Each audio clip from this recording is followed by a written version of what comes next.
Hey, hope all is well.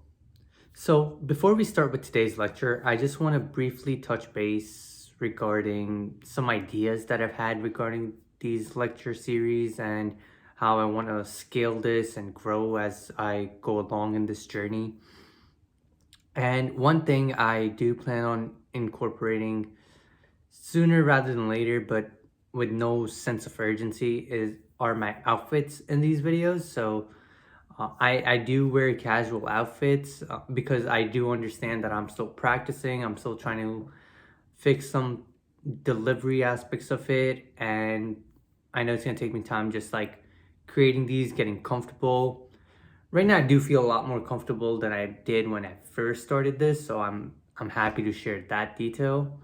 But the thing that keeps egging me to wear professional clothing in this is because you rarely see a general outside of his uniform, you know? So I think a uniform is kind of cool because it signifies like, okay, this person's really like, I guess it's just taking an extra step of care and the effort it just shows. So once these lectures become more structured, more streamlined, or whichever way I want to take this is going to be interesting. But for my video aspect of it, I do plan on start to wearing a suit soon, so I'm very excited about that. Ever since the onset of COVID, that hasn't really been happening, so I do miss like getting the attire together. I do look fresh, so that is a good feeling.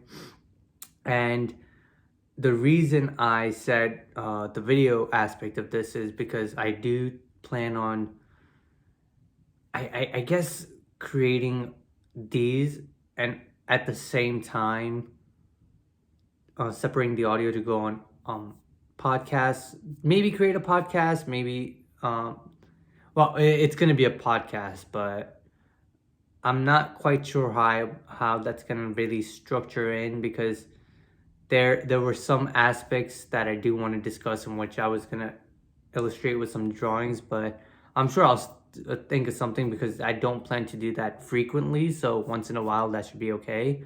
But trying to figure out a format in which it's incorporated in videos along with the podcast, that is something that I'm thinking about. I haven't really given much time to it, but once the ball gets rolling, I think everything's just gonna be, it's just gonna have a snowball effect, and it's gonna be good. So today's lecture we could get into now is going to be about perspective, and this is kind of intriguing because I do feel comfortable enough with just discussing the importance of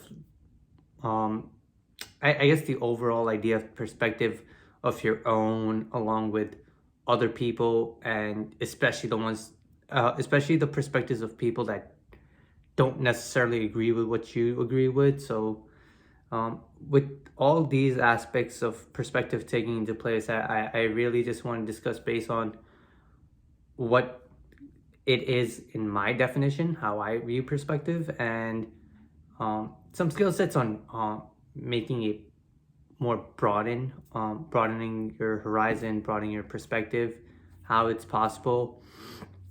Some good things that come from having a widened perspective, along with the benefits of actually having a narrow perspective, because it's like two sides to each coin. So like there are some times that I believe that having a narrow perspective does work out, and I'll get into that why. And even though like right now we're becoming too narrow, it does have its benefits, but we will get into that down the line. So let's first start this by defining what perspective is, in my opinion, and the type of point of view that I'll be taking this lecture into. And for me, it's quite simple definition. Perspective is just your outline well, not outline, more like your projection of your a priori experiences and your knowledge into extrapolating what's going to happen in the future. So, what does that mean? It means we do get exposed to a lot of intake of knowledge, whether it be through reading, watching TV, listening to a story, just talking to someone, learning from other people's experiences, that you get like a level of like interpretations. Like the human mind looks for patterns, and at a point that's how routines get developed. So once you get your input system in a certain way, when you're planning for the future, you're gonna draw on that and extrapolate your viewpoints. And for me, that's that extrapolating aspect. That's what perspective is. And again, just want to quickly touch base on how perspective is brought in, because it's very quite simple. Reading is one of the most efficient way humans do it. And by efficient, I don't necessarily mean time efficiency, it's more of the comprehension. So reading is one of the slowest form of intake of any information, especially nowadays, in which you could watch a YouTube video, or there's like docu-series, or even watching movies, because even fiction has like some human resemblance. That's why the story draws into us.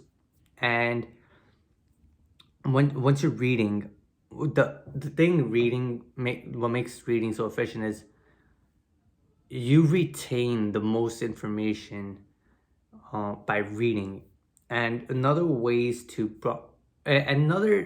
thing you have to remember about reading is someone spent a major I don't want to say always majority, but a very good amount of time learning about a subject, really specializing it in, and I guess taking like the roundabout way to get to a certain destination. And when they create that material, what that allows is a streamline from the knowledge that they acquired to where they started when they didn't have it. And it's just one additional path to get you to the destination, because short distance from point A to point B is a straight line. So, and I personally come from the belief set that no one will sign off on their name with something that they don't wholeheartedly believe in. So that's why reading a book by someone that like lived through it is very like interesting, because they might exaggerate like the good and maybe the bad, but no one's gonna co-sign something that they don't genuinely believe is helpful. At least I hope not. But I do think it takes a certain level of optimism to create something, whether it be uh, writing a book or creating music, because it's you're really exposing yourself to like a lot of negative self-belief, and especially with like social media aspect. Uh, it's a risk you're taking essentially, because uh yeah, now there's 7 billion people on earth, but back in our ancestry time, people used to tend to live in a village, and if you got excluded from it, your survival skills would drop. That's why one negative comment people tend to overemphasize than the 10 positive comments they've received before.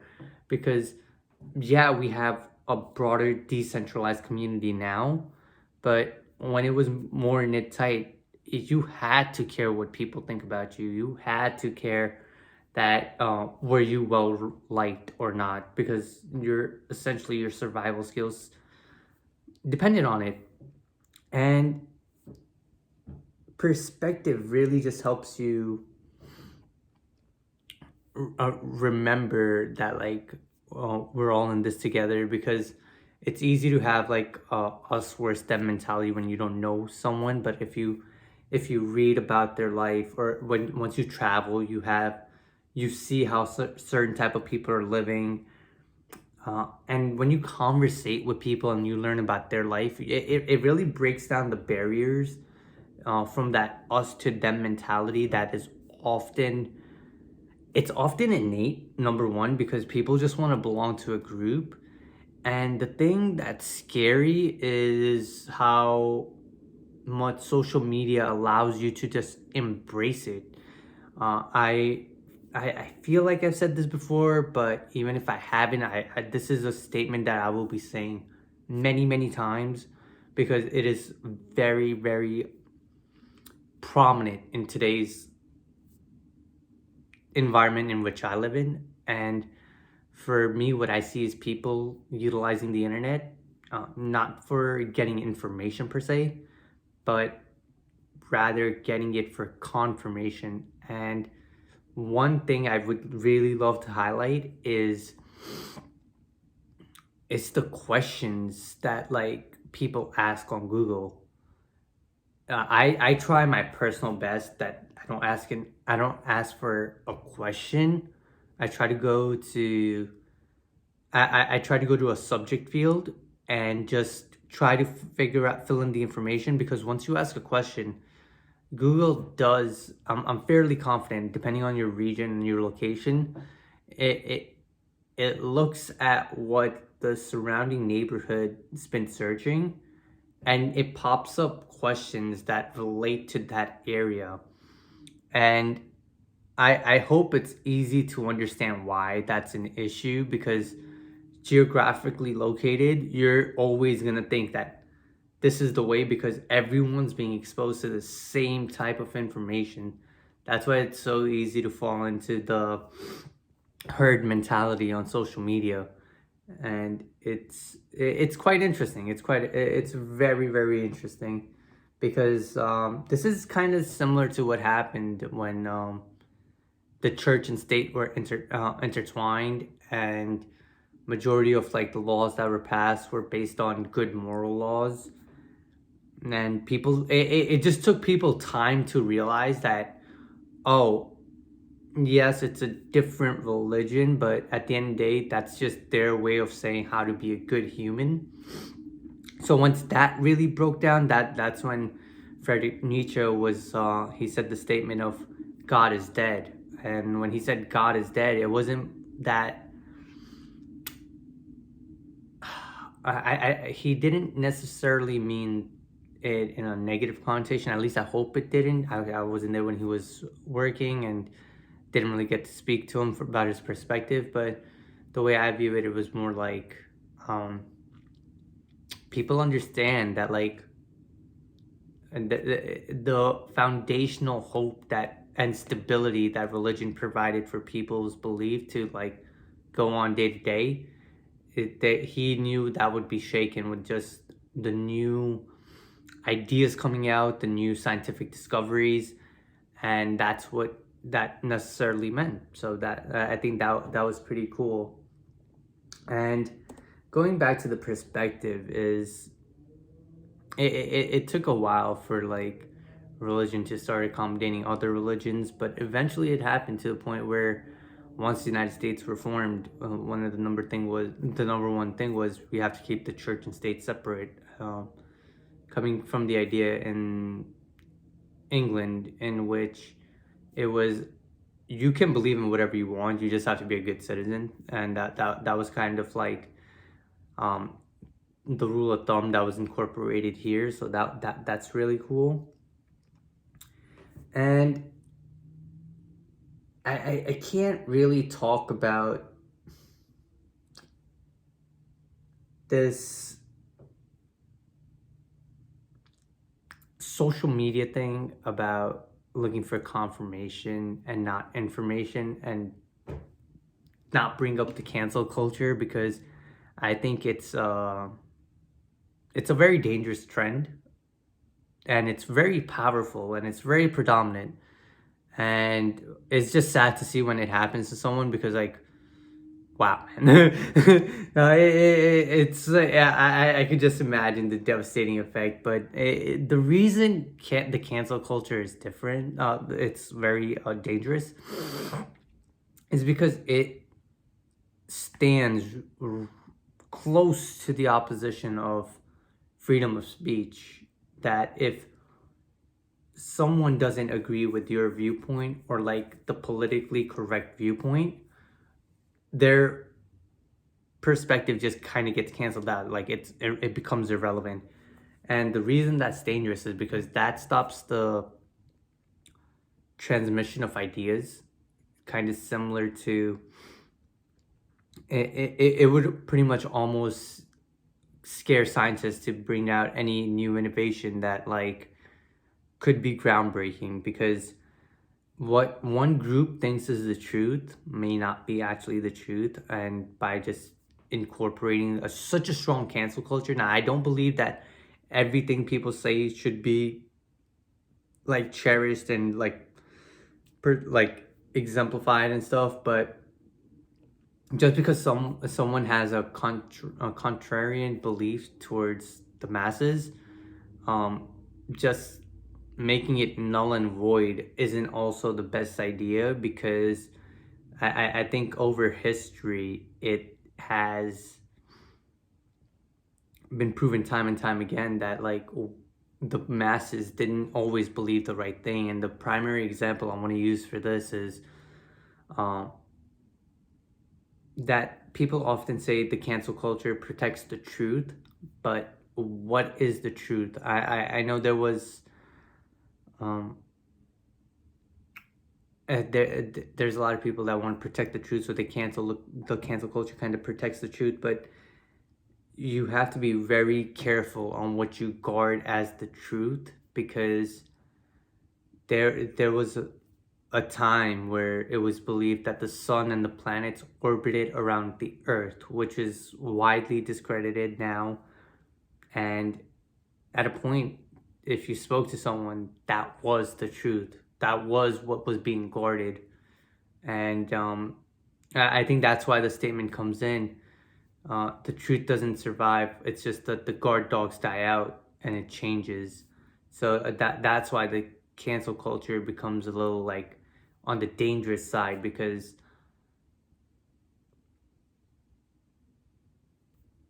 we may know a lot of stuff that people before us didn't know, but I think there is a reason that the founding fathers actually wrote the number one in the Bill of Rights, the number one thing to be the freedom of speech and religion. Because and just I personally feel like not fighting against cancel culture would do injustice to not just, well, I'm a New Yorker, so like I put New York first, but I think embracing the cancel culture globally, I don't think on a humanitarian level it'll do good, because if you don't see opposing ideas, you're not gonna know what you don't know. And if you just live in that bubble, sometimes it's good, but a lot of times it does hold you back because you don't know new ideas. And yeah, it's very important to like speak your own truth, but also be okay with realizing there are aspects of life that you don't know. And that's why you gotta pride in your perspective. And maybe you'll discover some new truth, and it's gonna be a growing experience. The protagonist goes through a lesson, believes in something, tests it against reality, doesn't work out. Protagonist grows and becomes a better version of himself. It's a win-win. And speaking of a win-win situation, I think I guess I could just use like I guess I could just use an example of what's going on right now. There has been such a large outcry on immigration and our foreign policies in America, and I duly support it, and like I understand it, but there are people in California, in the United States of America, as of today, that don't have access to fresh water. So yes, I'm all for helping and taking the next step. But if we help nations and our people are footing the bill, is it worth it? So like that's kind of like the allocation question that I gotta ask. And it's like it comes down to perspective, because if you're living in the contemporary timeline of what is known as the greatest nation, greatest empire, one of the greatest empires ever, I don't see why your own people should be facing a shortage of water. But then again, what do I know? So that's good. But having a widened perspective is good sometimes. But I do want to like I would like to play the devil's advocate in like some of the ending minutes, and just kind of see that having a widened perspective isn't always needed, because sometimes some of the most disciplined people I know have a very narrow perspective, and they're super successful because they just incorporate things that work for them, and with they know it's narrow, but it's a chosen narrow field. So like if anyone's highly disciplined, in a day they could do 50 things, but because they know their end goal and they could think with clarity, they'll only do 5. And I maybe that comes from a broadened perspective, but what I feel like is the more you broaden your perspective and you look at opportunities, it's easy to get stuck. Because if you tell someone, make a decision that you're not going to go back from, it leads to paralysis. But and that's kind of scary. So once people don't really, when they know they have 10 different options, just choosing one becomes very difficult. But now if someone chooses just one, now now the person's actually moving towards something rather than just looking at 10 potential things, because they have a broadened perspective. So sometimes ignorance is bliss. Can't undermine that. And one of the best way to illustrate that is by the communal based usage of time. Now, why is time important is because it is a man-made concept, and if you you could just talk to two people, you could make a plan with two different people.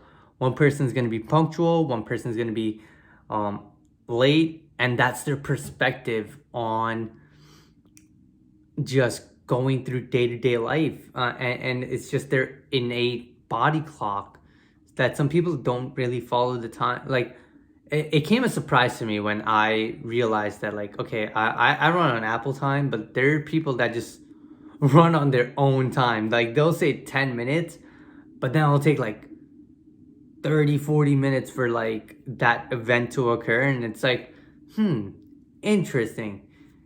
For them, that felt like 10 minutes. But if you timed it, that wasn't necessarily 10 minutes. And that is why also a narrow perspective on, I guess, the time interpretation is good, because it makes communication a lot easier. Now, if we have the same perspective of what 2:30 is, when 2:30 occurs, two people can work together and like either get together or like get on the call or like but if for one person 2:30 means a different time in the day and 2:30 means a different time in a different location, it doesn't necessarily work.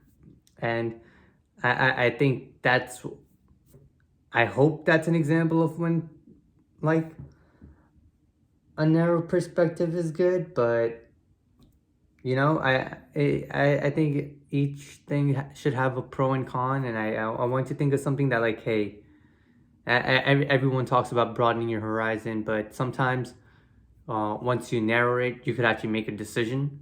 And just having some commonalities in like a widely scaled enforcement. Having a narrow perspective is good too, because at least you could come to some consensual agreement among the masses, which is very difficult. It's often easy, like 25 people or less, you could still be intimate and really get to like it here and there. Actually, it's really hard even at that level, but like just coordinating an event with 20 people, it's pretty difficult. That's why once you narrow everyone's perspective of, okay, what 230 is, um, location and stuff, once everyone narrows their perspective and narrows in, that's when that's the benefit of narrowing a perspective rather than widening it. Because when you widen the perspective on like coordination, it's like, hey, but we could also have Mexican type food instead of Italian, and Italian instead of Indian, and then like yada yada yada. And then once you, yeah, it could lead to paralysis. So perspective has its pros and cons.